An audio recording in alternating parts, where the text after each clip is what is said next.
India में बहुत अलग अलग जगहें हैं। ऊंचे ऊंचे पहाड़ों से लेकर समुद्र के किनारे तक इंडिया में सब कुछ है। यही अलग अलग नजारे इंडिया को खूबसूरत और इंटरेस्टिंग बनाते हैं। इस खूबसूरत देश में बहुत सारे लोग, पेड़ पौधे और जानवर रहते हैं। इंडिया के हर हिस्से की अपनी कहानी है। चलो इन कहानियों को एक्सप्लोर करते हैं। इंडिया की विविधता सिर्फ इसके भूगोल में ही नहीं, बल्कि इसकी संस्कृति में भी झलकती है। यहाँ की नदियां जैसे गंगा, ब्रह्मपुत्र और गोदावरी इस देश की जीवन रेखाएं हैं। पश्चिमी घाट और पूर्वी घाट की पर्वत श्रृंखलाएं भी यहाँ की प्राकृतिक सुंदरता में चार चांद लगाती है। कच्छ का रण और सुंदरबन के मैंग्रोव जंगल भी यहाँ की विविधता का हिस्सा है। अंडमान और निकोबार द्वीप समूह और लक्षद्वीप भी इस देश की खूबसूरती को बढ़ाते हैं। यहाँ के पठार जैसे दक्कन का पठार और छोटा नागपुर का पठार भी अद्वितीय है। यहाँ के वन्यजीव अभयारण्य और राष्ट्रीय उद्यान भी इस देश की धरोहर है। यहाँ के पारंपरिक शिल्प और कारीगर भी इस देश की संस्कृति का महत्वपूर्ण हिस्सा है। यहाँ का खान पान भी उतना ही विविध है जितना इसका भूगोल। यहाँ के नृत्य रूप जैसे भरतनाट्यम, कथक और भांगड़ा भी इस विविधता को दर्शाते हैं। यहाँ की वास्तुकला भी प्राचीन मंदिरों से लेकर आधुनिक गगनचुंबी इमारतों तक फैली हुई है। यहाँ के त्योहार जैसे दिवाली, होली और ईद भी इस विविधता का उत्सव मनाते हैं। यहाँ के शहरों की चहल पहल और ग्रामीण इलाकों की शांति भी इस देश की पहचान है। यहाँ के बाजार और सड़क किनारे के विक्रेता भी इस देश की जीवंतता को दर्शाते हैं। यहाँ की रेल यात्राएं भी इस देश की विविधता को करीब से देखने का मौका देती हैं। यहाँ की शैक्षिक संस्थाएं और छात्र भी इस देश का भविष्य है। यहाँ की तकनीकी प्रगति और नवाचार भी इस देश की शक्ति है। यहाँ के खेल और खिलाड़ी भी इस देश की पहचान है। यहाँ के ऐतिहासिक स्मारक और धरोहर स्थल भी इस देश की गौरवशाली इतिहास की कहानी कहते हैं। चलो इन कहानियों को एक्सप्लोर करते हैं। हिमालय जवान पहाड़ हैं। ये नॉर्थ इंडिया में खड़े हैं। दुनिया की सबसे ऊंची चोटियां इन्हीं पहाड़ों में हैं, जैसे माउंट एवरेस्ट। हिमालय इंडिया को ठंडी हवाओं से बचाते हैं। बहुत सारी नदियां यहीं से निकलती हैं। ये नदियां इंडिया के बहुत बड़े हिस्से को पानी देती हैं। हिमालय का इंडियन मिथोलॉजी और रिलीजन में खास जगह है। हिमालय में विविध प्रकार के वनस्पति और जीव जंतु पाए जाते हैं। यहाँ ट्रैकिंग और एडवेंचर स्पोर्ट्स के लिए भी लोग आते हैं। हिमालय के गांवों में पारंपरिक जीवन शैली और संस्कृति देखने को मिलती है। यहाँ कई मॉनेस्टरीज और स्पिरिचुअल रिट्रीट्स भी हैं। हिमालय के ग्लेशियर्स पिघलने से क्लाइमेट चेंज पर भी असर पड़ता है। मानसून के दौरान हिमालय की नदियां बाढ़ का कारण बन सकती हैं। यहाँ कई मेडिसिनल प्लांट्स भी पाए जाते हैं जो ट्रेडिशनल मेडिसिन में उपयोग होते हैं। हिमालय के माउंटेन पासेस का स्ट्रेटेजिक मिलिट्री इंपॉर्टेंस भी है। हिमालय टूरिज्म के लिए भी एक प्रमुख स्थान है। यहाँ की बायोडाइवर्सिटी को बचाने के लिए कई कंजर्वेशन एफर्ट्स चल रहे हैं। हिमालय में कई कल्चरल फेस्टिवल्स और लोकल सेलिब्रेशंस भी होते हैं। सूर्योदय के समय हिमालय की पहाड़ियां बेहद खूबसूरत लगती हैं। अंत में हिमालय की नदियां समुद्र में मिल जाती हैं। हिमालय के साउथ में उपजाऊ मैदान है। ये मैदान भारत के कृषि उत्पादन में महत्वपूर्ण भूमिका निभाते हैं। गंगा और यमुना इन मैदानों से बहने वाली इंपॉर्टेंट नदियां हैं। ये नदियां न केवल सिंचाई के लिए पानी प्रदान करती हैं, बल्कि पीने के पानी का भी मुख्य स्रोत है। ये नदियां खेती के लिए जमीन को उपजाऊ बनाती हैं। इनकी वजह से यहाँ की मिट्टी बहुत ही उपजाऊ होती है, जो विभिन्न प्रकार की फसलों के लिए उपयुक्त है। डेक्कन प्लेटो साउथ इंडिया में एक बड़ा पठार है। यह पठार भारत के भौगोलिक संरचना का एक महत्वपूर्ण हिस्सा है। ये अपनी काली मिट्टी के लिए फेमस है। काली मिट्टी, जिसे रेगुर मिट्टी भी कहा जाता है, बहुत ही उपजाऊ होती है और इसमें नमी को बनाए रखने की क्षमता होती है। ये मिट्टी कपास उगाने के लिए अच्छी होती है। इसके अलावा यहाँ सोयाबीन, मूंगफली और तिल जैसी फसलें भी उगाई जाती हैं। थार डेजर्ट वेस्ट इंडिया में है। यह रेगिस्तान भारत के सबसे बड़े रेगिस्तानों में से एक है और इसकी भौगोलिक विशेषताएं अद्वितीय हैं। ये एक गर्म और सूखा इलाका है। यहाँ की जलवायु अत्यंत कठोर होती है और यहाँ बहुत कम वर्षा होती है। थार डेजर्ट में ऊंटों का कारवां और पारंपरिक राजस्थानी गांव देखने को मिलते हैं। यहाँ की संस्कृति और जीवन शैली रेगिस्तान की परिस्थितियों के अनुसार ढली हुई है। द डेजर्ट के रेत के टीले और यहाँ का सूर्यास्त बहुत ही सुंदर दृश्य प्रस्तुत करते हैं। यह क्षेत्र पर्यटन के लिए भी प्रसिद्ध है। भारत के मैदान, पठार और रेगिस्तान इसकी भौगोलिक विविधता को दर्शाते हैं। यह क्षेत्र न केवल प्राकृतिक सुंदरता से भरपूर है, बल्कि आर्थिक और सांस्कृतिक दृष्टि से भी महत्वपूर्ण है। मैदानों में कृषि प्रमुख आर्थिक गतिविधि है और यहाँ के गांवों में पारंपरिक भारतीय जीवन शैली देखने को मिलती है। पठारों में खनिज संसाधनों की प्रचुरता है और यहाँ के लोग खनन और कृषि में संलग्न हैं। रेगिस्तानों में पर्यटन और पारंपरिक हस्तशिल्प प्रमुख गतिविधियां हैं। यहाँ के लोग अपनी सांस्कृतिक धरोहर को संजोए हुए हैं। भारत का भूगोल इसकी विविधता और समृद्धि का प्रतीक है। यहाँ के मैदान, पठार और रेगिस्तान मिलकर एक अद्वितीय भौगोलिक संरचना का निर्माण करते हैं। इंडिया का समुद्री किनारा बहुत लंबा है। वेस्ट में अरेबियन सी है और ईस्ट में बे ऑफ बंगाल है।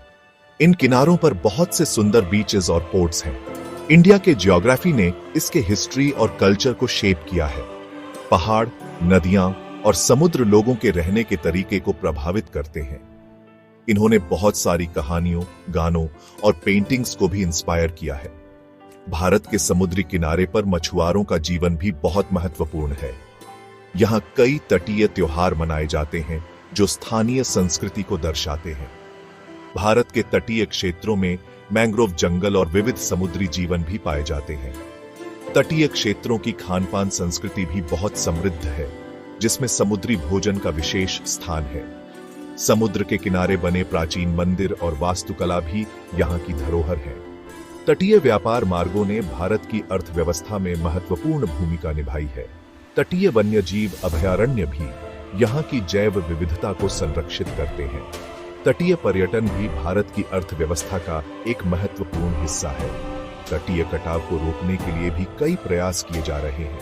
तटीय संरक्षण परियोजनाओं में स्थानीय समुदायों की भागीदारी भी महत्वपूर्ण है। तटीय क्षेत्रों में पाई जाने वाली वनस्पतियां और जीव जंतु भी अद्वितीय हैं। तटीय क्षेत्रों की कला और शिल्प भी यहाँ की संस्कृति का अभिन्न हिस्सा है। तटीय त्योहारों में पारंपरिक नृत्य और संगीत का भी विशेष महत्व है। तटीय कृषि भी यहाँ के लोगों की आजीविका का एक महत्वपूर्ण हिस्सा है। तटीय क्षेत्रों का मौसम भी यहाँ की जीवन शैली को प्रभावित करता है। तटीय क्षेत्रों में बुनियादी ढांचे का विकास भी तेजी से हो रहा है। तटीय शिक्षा और अनुसंधान केंद्र भी यहाँ की वैज्ञानिक प्रगति में योगदान दे रहे हैं। तटीय समुदायों का जीवन भी यहाँ की संस्कृति का एक महत्वपूर्ण हिस्सा है। तटीय धरोहर स्थलों का संरक्षण भी यहाँ की सांस्कृतिक धरोहर को बनाए रखने में मदद करता है। तटीय पर्यावरणीय चुनौतियों का सामना करने के लिए भी कई प्रयास किए जा रहे हैं। तटीय क्षेत्रों में नवीकरणीय ऊर्जा परियोजनाएं भी चल रही हैं। तटीय समुदाय भी बदलते जलवायु के अनुकूल होने के लिए प्रयासरत है।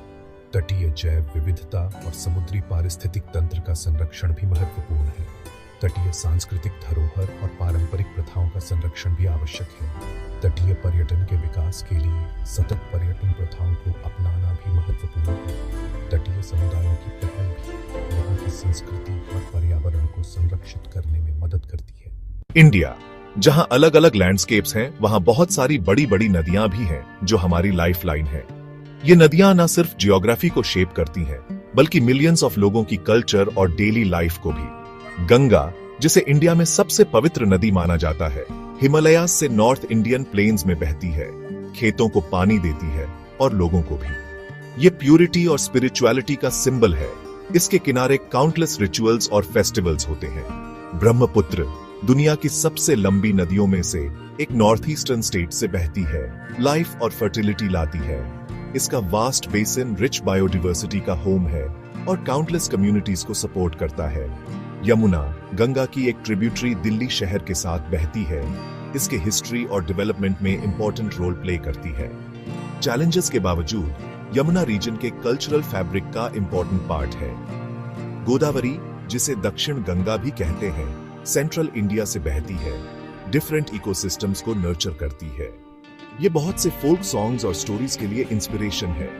कृष्णा नदी अपने एक्सटेंसिव बेसिन के साथ साउथ इंडिया में एग्रीकल्चर और मिलियंस ऑफ लोगों की लाइवलीहुड्स को सपोर्ट करती है। इसका डेल्टा फर्टाइल लैंड्स और रिच कल्चरल हेरिटेज के लिए जाना जाता है। नर्मदा और तापी नदियां वेस्टवर्ड्स फ्लो करती हैं, सेंट्रल इंडियन लैंडस्केप से स्टनिंग गॉर्जेस और फर्टाइल वैलीज बनाती है। ये नदियां इरिगेशन और हाइड्रो इलेक्ट्रिक प्रोजेक्ट्स के लिए क्रूशियल है, रीजन की इकोनॉमी को सपोर्ट करती है। इंडिया की नदियां सिर्फ वाटरवेज नहीं है, ये जमीन की वेन्स है, लाइफ और कल्चर का एसेंस कैरी करती है। ये आर्ट, म्यूजिक और लिटरेचर को इंस्पायर करती है और इनकी सिग्निफिकेंस लोगों के हार्ट्स में। हिमालयस के स्नो कैप्ड पीक्स से लेकर कोस्टल प्लेन्स तक ये नदियां अलग-अलग टर्रेन से बहती हैं, इंडिया की ज्योग्राफी और कल्चर को शेप करती हैं। ये एंशिएंट ट्रेडिशंस और मॉडर्न इंस्पिरेशंस की बेयरर्स हैं, जो रिफ्लेक्ट करते हैं नेशन के हार्ट में। जैसे हम इंडिया के रिवर्स सेलिब्रेट करते हैं, हमें प्रेशियस लाइफलाइन्स को फ्यूचर जनरेशंस के लिए कंजर्व करने की इंपॉर्टेंस याद रखनी चाहिए। अपनी रिवर्स को प्रोटेक्ट करना सिर्फ एनवायरमेंटल नेसेसिटी नहीं, बल्कि कल्चरल इंपेरेटिव भी है, जो रिच हेरिटेज की कंटिन्यूटी इंश्योर करता है। इंडिया जहां अलग अलग जगहें हैं, वहां बहुत सारे जानवर भी हैं जो घने जंगलों, बड़े मैदानों और ऊंचे पहाड़ों में घूमते हैं। ये सारे जानवर हमारे नेशनल पार्क्स और वाइल्ड लाइफ सेंचुरीज में सेफ रहते हैं। हर पार्क बहुत सारे एनिमल्स का घर है। इनमें से सबसे फेमस पार्क है जिम कॉर्बेट नेशनल पार्क, जो हिमालयास के पास है। यहाँ बंगाल टाइगर्स देखने को मिलते हैं। ये पार्क दिखाता है कि इंडिया अपने नेचर को कितना इंपॉर्टेंस देता है। यहाँ टाइगर की आवाज आपको जंगल में सुनने को मिलेगी। असम में काजीरंगा नेशनल पार्क है, जो यूनेस्को वर्ल्ड हेरिटेज साइट है। यहाँ इंडियन वन हॉर्न्ड राइनोसेरोस देखने को मिलते हैं। ये पार्क अपने घास के मैदानों और दलदल के साथ इन राइनोस के लिए बहुत इंपॉर्टेंट है। मध्य प्रदेश में कान्हा नेशनल पार्क है, जिसके बारे में रुडयार्ड किपलिंग ने द जंगल बुक लिखी थी। इस पार्क में बहुत सारे जानवर रहते हैं, जैसे लेपर्ड्स, स्लॉथ बियर्स और बारहसिंघा डियर। इस पार्क के कंजर्वेशन प्रोग्राम्स ने बारहसिंघा डियर को बचा लिया। रैनथंबोर नेशनल पार्क अपने खूबसूरत नजारों और पुराने खंडहरों के साथ इंडिया का एक और फेमस वाइल्ड लाइफ पार्क है। यहाँ टाइगर्स देखने को मिलते हैं। खंडहरों के बीच टाइगर देखना बहुत अमेजिंग होता है। इंडिया सिर्फ इन पार्क्स तक लिमिटेड नहीं है। प्रोजेक्ट टाइगर और प्रोजेक्ट एलिफेंट जैसे प्रोग्राम्स ने इन जानवरों को पोचिंग से बचाया है।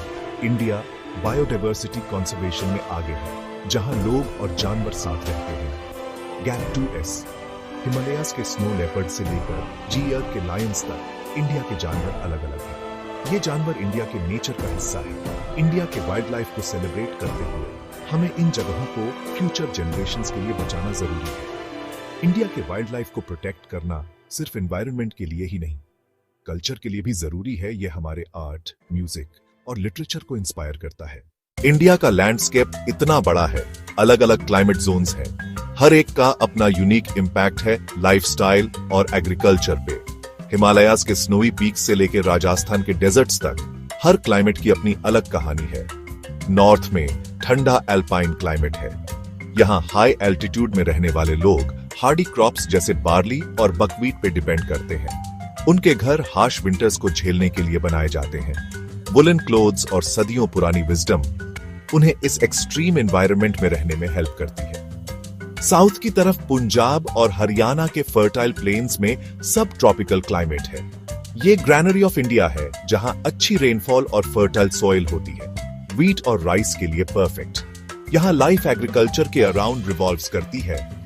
मार्केट्स और हार्वेस्ट फेस्टिवल्स भी वाइब्रेंट हैं। सेंट्रल और वेस्ट इंडिया में डेक्कन प्लेटो और थार डेजर्ट में सेमी एरिड क्लाइमेट है। वाटर कंजर्वेशन के लिए स्टेप वेल्स और रेन वाटर हार्वेस्टिंग इंपॉर्टेंट है। मिलेट, सोरघम, पल्सेस उगाई जाती है और लाइट कपड़े ज्यादा पहने जाते हैं इंटेंस हीट से बचने के लिए। कोस्टल रीजन्स में ट्रॉपिकल क्लाइमेट है। केरला, तमिलनाडु, गोवा में मॉनसून की हैवी रेन से rice paddies, coconut groves, spice plantations होते हैं। यहाँ लाइफ सी से कनेक्टेड है। फिशिंग और मैरीटाइम ट्रेड इंपॉर्टेंट है। सी फूड और ट्रॉपिकल फ्रूट्स वाली कोस्टल क्विजीन फेमस है। नॉर्थ ईस्ट में ह्यूमिड सब ट्रॉपिकल क्लाइमेट है। बायोडाइवर्सिटी बहुत है। हैवी रेनफॉल से डेंस फॉरेस्ट्स, टी प्लांटेशंस हैं। यूनिक कल्चर, डांसेस, फेस्टिवल्स उनकी नेचर के साथ हार्मनी दिखाते हैं। इंडिया के क्लाइमेटिक जोन्स एग्रीकल्चर को ही नहीं, डेली लाइफ, ट्रेडिशंस, कल्चर को भी शेप करते हैं। इस क्लाइमेटिक डाइवर्सिटी को समझना जरूरी है इंडियन लाइफ की रिचनेस को अप्रिशिएट करने के लिए। माउंटेन से लेकर ट्रॉपिकल कोस्ट तक इंडिया का क्लाइमेट उतना ही वेरिड है जितना इसका कल्चर। इंडिया के नेचुरल और कल्चरल हेरिटेज को सेलिब्रेट करते हुए इन क्लाइमेटिक जोन्स और इकोसिस्टम्स को प्रिजर्व करना इंपॉर्टेंट है। ये एग्रीकल्चर का बैकबोन और हमारे वे ऑफ लाइफ का एसेंस है। इंडिया जहां इतने अलग अलग मौसम हैं, वहां खेती बाड़ी भी उतनी ही अलग अलग है। हिमालय के पहाड़ों से लेकर गंगा यमुना के मैदानों तक खेती सिर्फ काम नहीं, जिंदगी जीने का तरीका है। यही परंपरा इंडिया की अर्थव्यवस्था की रीढ़ है, जो लाखों लोगों का पेट भरती है और देश की जीडीपी में बहुत योगदान देती है। चलिए इंडिया के मुख्य खेती के तरीकों और जरूरी फसलों के बारे में जानते हैं, जो हमारी अर्थव्यवस्था को आकार देती है। उत्तर भारत में पंजाब और हरियाणा के उपजाऊ मैदान इंडिया का अन्न भंडार कहलाते हैं। यहाँ गेहूं और चावल ज्यादा उगाए जाते हैं, क्योंकि यहाँ का मौसम अच्छा है। 1960 के दशक में हरित क्रांति ने इन इलाकों को बदल दिया, जिससे इंडिया खाने के मामले में आत्मनिर्भर बन गया। पूर्व की ओर पश्चिम बंगाल और असम अपने हरे भरे धान के खेतों के लिए मशहूर हैं। यहाँ चावल मुख्य फसल है, क्योंकि यहाँ बारिश अच्छी होती है और जमीन उपजाऊ है। असम और दार्जिलिंग के चाय के बागान भी बहुत महत्वपूर्ण हैं, जो इंडिया को दुनिया के सबसे बड़े चाय उत्पादकों में से एक बनाते हैं। पश्चिम भारत में महाराष्ट्र और गुजरात में अलग तरह की खेती होती है। यहाँ गन्ना, कपास और मूंगफली मुख्य फसलें हैं। महाराष्ट्र अपनी चीनी मिलों और अंगूर के बागों के लिए जाना जाता है, जहाँ इंडिया की ज्यादातर चीनी और वाइन बनती है। दक्षिण भारत में तमिलनाडु, आंध्र प्रदेश और कर्नाटक इंडिया की खेती की विविधता दिखाते हैं। यहाँ के मौसम में चावल, बाजरा और दालें अच्छी तरह से उगती हैं। ये राज्य काली मिर्च, इलायची और हल्दी जैसे मसालों के भी बड़े उत्पादक हैं, जिससे इंडिया को दुनिया का मसाला भंडार कहा जाता है। मध्य भारत में जहाँ कम बारिश होती है, वहाँ बाजरा, ज्वार और दालें जैसी फसलें उगाई जाती हैं। मध्य प्रदेश, जिसे अक्सर सोयाबीन राज्य कहा जाता है, सोयाबीन का एक प्रमुख उत्पादक है, जो इंडिया के खाद्य तेल उद्योग में बड़ा योगदान देता है। केरल, गोवा और ओडिशा के तटीय इलाकों में मानसून की बारिश से नारियल के पेड़, चावल के खेत और काजू के बागान पनपते हैं। यहाँ मछली पकड़ना भी एक जरूरी काम है, क्योंकि अरब सागर और बंगाल की खाड़ी में बहुत सारी मछलियां होती हैं। पूर्वोत्तर भारत, जहाँ नमी वाला मौसम होता है, कई तरह की जैव विविधता से भरा है।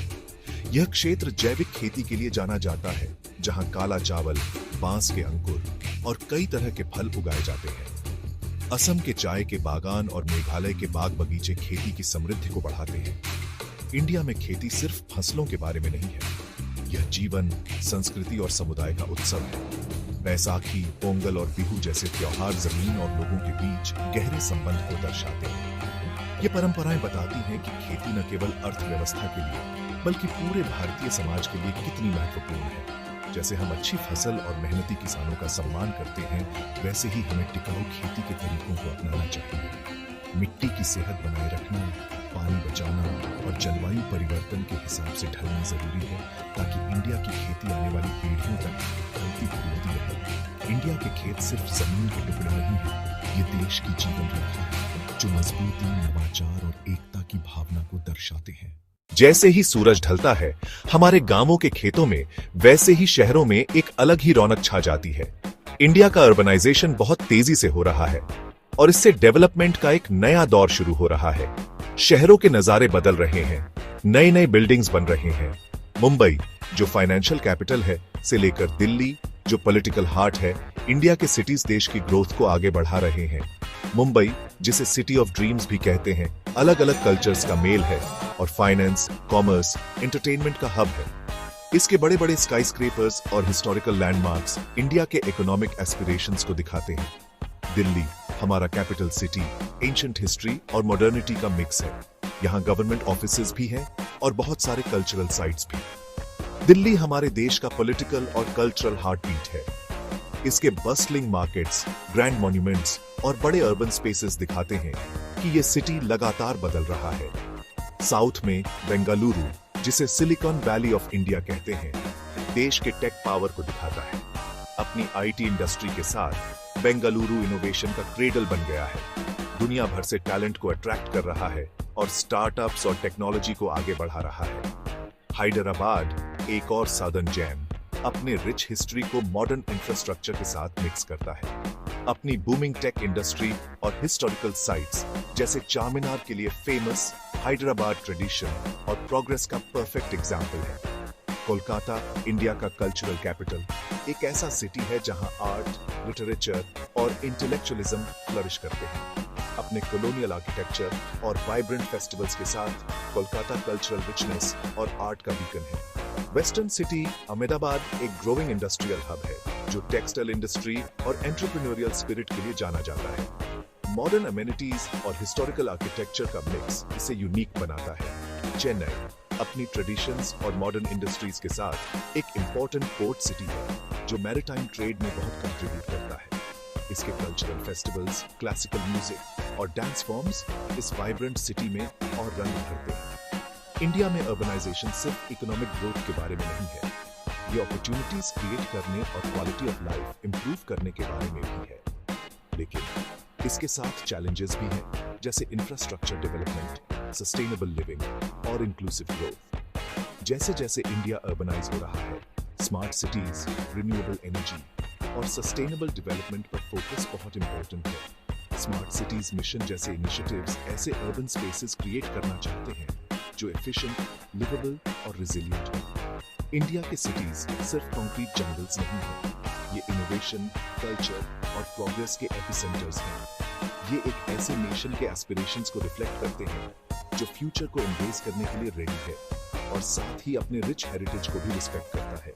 इन अर्बन जायंट्स के बीच इंडिया का स्पिरिट ड्राइव करता है, एक ऐसा लैंडस्केप क्रिएट करता है जहां ड्रीम्स पूरे होते हैं और फ्यूचर बनता है एक एक ब्रिक से।